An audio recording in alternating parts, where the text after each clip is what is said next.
Okay, so first thing I look at with this graph, in Chinese medicine, spring is the time of the liver. So most people right now, their liver's looking a little bit off, which yours is deficient. So I take that as your body's asking for a bit more support with its detoxing systems. So yeah, I would first probably address that liver by doing a couple of different points for your liver. You could be adding in some different herbs like dandelion tea, things like that, to support your liver. I think we all should be doing that in the springtime anyways. Okay. So I definitely, in the spring, I always add in points for people's liver. Come the fall, I add in points for lungs. So I just kind of keep that standard.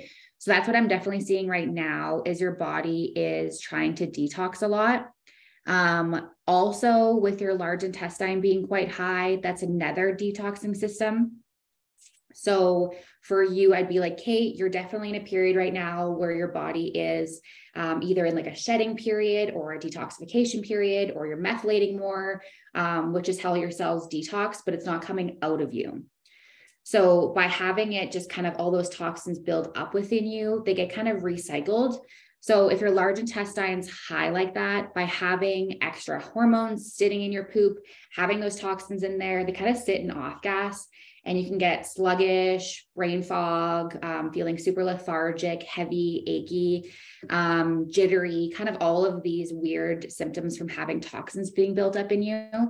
So I would really support all your detoxing. So making sure that you're pooping really regular, and that your liver is filtering out as well. Okay. So I first see. Secondly, how is your sleep and like your mental state right now? Well, I'd say sleep is okay. I don't think it's incredibly good. I was going to the gym quite a bit, and then I was actually getting really good sleep. And then last couple of weeks, I haven't been going as much, and we're getting ready to move to a new house in the area. Yep. And so it's kind of been a little bit of stress. Yeah. So Yeah, I can see that. So pericardium and heart being low, when they're both low like that, that's definitely a combination of like sleep and then like stress or like mental health kind of shifting. So if usually just one of them's off, I can kind of pinpoint more just emotional things or more sleep stuff. I tend to have pericardium being more of that sleep pattern, and then heart being more of that anxiety, busy mind, kind of lots going on. But them both being low is showing that you are not sleeping the greatest, and that there is some like additional stress. If it was like a lot of like really big, like a long-term stress, we would probably see your kidneys start to decline. But overall, your kidneys look really good. So I would just say like the move and like that temporary stress is definitely why the pericardium and heart are off. So yeah, I would add in some points for that, maybe do some CES, maybe some ear seeds to help with like sleep, and just that situational stress. And then the triple energizer being high, that is a huge time, like a hormonal fluctuation. So if you were hitting the gym hard and then you've stopped, you've had like a testosterone boost, and then now your body's kind of like shifting a little bit. So by hitting the gym hard, you're going to naturally kind of produce different hormones and chemicals. So more cortisol, more testosterone. And now you've had like that surge. So that's probably what your triple energizer is there, is a hormonal fluctuation. okay. Okay.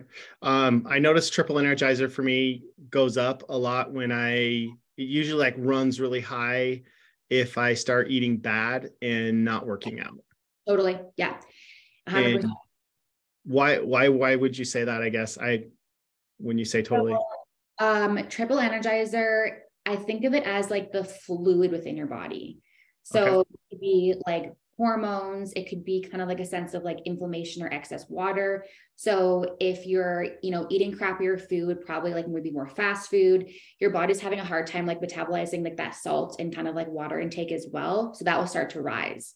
Again, having more stress and not having an outlet, so not going to the gym, that cortisol is included in that hormonal area. So that cortisol, like that stress hormone, that starts to rise too. So I often see, I don't view a heightened triple energizer is a bad thing necessarily, just showing that there's been a spike or a change in hormones. So if you're hitting the gym hard, it could be a good spike, but if you're not going to the gym, eating crappy, it could be your body trying to regulate like that different hormonal kind of area. Okay. And by eating food, that's included in there as well, like eating crappier food. Yeah, and I'm doing a lot better on my diet, but yes, I sometimes I blame it on Cameron, the office. So. Duh. Another thing with triple energizer too, if like you're sitting for long periods of time, you're not exercising, you're not like moving, that's like all of like that neck tension. Like if you click on the muscular tendinal pathway of that guy, it's going to show you like all that tension through like your traps and up into your neck as well. The musculo, okay, sorry. Yeah, so click on, no, so click on the actual graph itself, like on like the red bar. So click on the triple energizer. Yep, right. Click on, yep, and then go to the bottom where the muscular tendinal. Yeah. So even if you're sitting at the desk, you're not moving, that could be your area where you hold tension. So whenever I'm like off or imbalanced, for me, my organs are large intestine and lung. Those are my paired meridians that seem to be like where I hold my tension or that get like imbalanced very quickly when I'm not feeling my greatest. And yours could be triple energizer. So you could hold that tension up like through your traps or that stress. You could be like, yeah, things are good, everything I'm fine, but you can hold that stress just kind of up in that upper neck area. Mm-hmm. And that could just be your area of weakness that it flags right away on the chart when you're starting to get a little bit rickety. Okay. I totally agree with you. Yeah. That makes sense. Yeah. If like things are getting a little bit weird and I see my large intestine go off or my lung, I'm like, okay, I got to rein it back in a little bit. Those are my little like canaries, my little warning signs that my body's becoming imbalanced. Okay. Yeah. Good information. That's great. Oh, absolutely. No, the rest of your chart looks really good. I would just be really focusing on just supporting that pericardium and heart. Definitely do some light on those. PC6, heart 9, those are really good points. Even PC6 and heart 7, so all along your wrist, those are really good points. You could throw in like a Shen Men for in ear seed. Or even like use the point of select on Shen Men, whatever you want to do for that. And then I would be really focusing on your liver. So celery juice, dandelion tea, bitter foods, lemons, just really supporting your liver and then making sure you're pooping. Okay, cool. I will do that. I will definitely do that. Have you ever heard of a castor oil pack? Yes, I've heard of castor oil. Yes. So one thing that I usually suggest during like the springtime when you're supporting your liver is putting like castor oil on your actual liver. And for you, because your large intestine's high, you could put it all over your abdomen, like all on your liver and your large intestine, and then put a heat pad on for about 30 minutes, like twice a week. And that like breaks down everything and like pushes everything out. It's huge for detoxing. Yeah. You'll just go through the skin into the liver. Yeah, basically, just like pulls it all out. Yeah. Nice. That's a great idea. I usually do walks in areas where they're not spraying pesticides, and I eat dandelions in the spring. 100%. If you were to like pull them out, and make sure they don't have pesticides on them, pull them out, and actually like the dandelion leaves are actually super powerful. So I like the roots and the leaves the best, and I just boil them in water, and then I just strain it and I drink it cold. That's cool. That's way cool. Yeah. It's just, it's kind of hard to just you kind of wonder like, okay, where have they not sprayed? I think in the US, it's terrible here. It's probably better up there than here. Yeah. There's like clear areas where like we know where they've sprayed and not sprayed. But then there's also like the wind that blows things. So I usually get them from my parents. They have an acreage and I know they don't spray. So I go and collect their dandelions. My dad loves it. He's like, go for it. And I get a whole bunch and then I freeze them in little baggies. And then throughout the year, if I'm feeling like my liver is kind of down, then I just put them in boiling water. That's way smart. I like tea and I like drinking it cold. And you can put some lemon in it. You kind of like change up the flavor a little bit and it's fantastic. Yeah, that's a great idea. Any of these other reports that you would use or we've just had a lot of practitioners go, man, it is so cool to watch another practitioner break down AccuGraph. I learned so much about how they interpret things. Or is there anything else you'd want to say here? Well, so I want you to pull up your previous graph. So pull up like your most, so like we'll compare them. So go to today and then click the compare button and then pick up, yeah, just like a previous graph. Yeah, perfect. So even here, you can go and see kind of where your areas are going to be. So again, that pericardium and heart, those are off there. And then if you actually click cancel and you compare an even older graph, so maybe go back a couple of months. Yeah, go back. I was sick in the beginning of January. Even, yeah, one of those fine. So even click, yeah, do January 10th, click it. So when you graph a patient more often, you can see common patterns. So again, for you, you're seeing that like your triple energizer is looking a little bit imbalanced, the one below. Your large intestine seems to be an area that you get super high. And then you see the common patterns with that pericardium and heart. So again, even if you are sick or just not feeling your greatest, you can look at previous patterns to see what constitutionally is that patient's area of problem. And then the more you get to know a patient and the more you get to treat them, when I sense them being off, I actually treat that root. So even if you were to come today and your graph looks a lot more balanced, I will still treat your root that I've learned from treating you over and over and over again.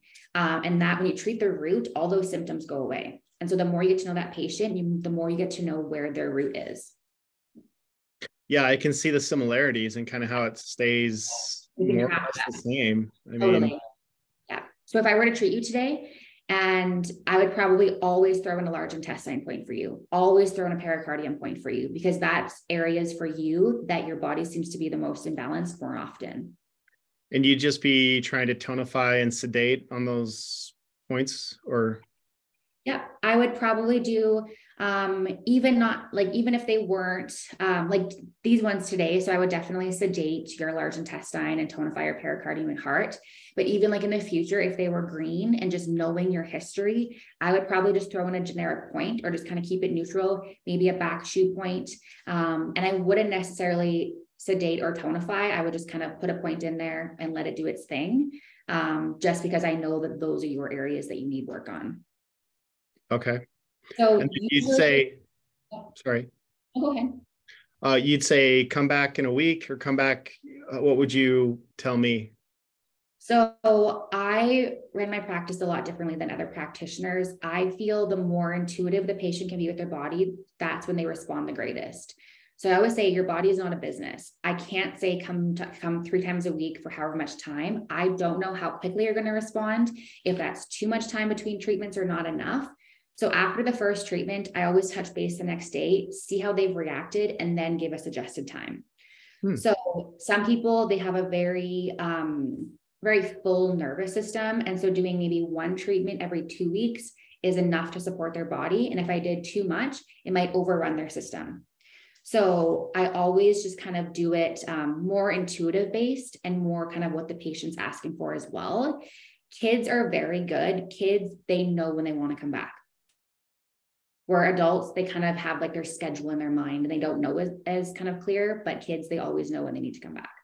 So you would just follow up, and then by how I'm responding or symptoms on the feedback, you would say, hey, let's see you on this date, or this is the time frame we need. Yeah, so absolutely. Okay. If a patient comes in with something very pressing that they're wanting to work on, I do suggest a rough kind of guideline of once a week for about 2 to 3 weeks, reassess, and then back down from there. In school, when we didn't use AccuGraph, I felt like we needed to see them more often because there was a big guessing game where I'm trying to guess the root and trying to get and like kind of work through it. And oftentimes the root symptoms don't present right away. With AccuGraph, I can get down to the root and they don't need as many treatments. You can get down the root within 3 minutes. And in general, it like affects your confidence and then your relationship with your patient as well. Yeah. Cool. So yeah. But Good. yeah, for you, like with like your stuff going on right now, if you have like a lot of stress with moving and different things going on, you probably don't need that much, because the more treatments, that's still going to affect your nervous system. You probably need a very gentle, nourishing, like maybe one this week, maybe one in another 10 days. And then just doing little gentle things like your ear seeds, laser on a few different points. Yeah, just very gentle and nourishing. Okay, good to know. Yeah, that's fantastic information. Thank you. You're so welcome. But yeah, for you, I would say like you need to get your detoxing systems open. And even with like an excess of hormones, you actually poop out extra hormones. So even like estrogens, if you're constipated, you're not like pooping a few times a day, your body actually recycles that estrogen, and then you have like an estrogen dominance. Not that you're producing too much, but you're not pushing it all out. So that's also too why your large intestine could be high, is because your hormones are a little bit high right now too. My hormones are high. Okay, so that I have my body's making too much hormone. You can't tell that with the graph. That'd be more with like blood work or like saliva. Okay. Just because the graph doesn't go into specifics of those hormones, but your body's showing that there is an excess of some sort, whether it's cortisol, whatever it may be, there is an excess. Okay, that's good to know. It's really good to know. Okay, cool. Anything else that you'd want to say? Um, No, I think that's pretty good. Yeah, even if your liver didn't show up right now, I would just be adding in those points. All my patients right now, always liver, just supporting that liver. But it is cool that yours did show up, showing that you are sensitive to yeah, the time of the liver. Okay. Yeah, I think that's good. Wonderful. Yeah.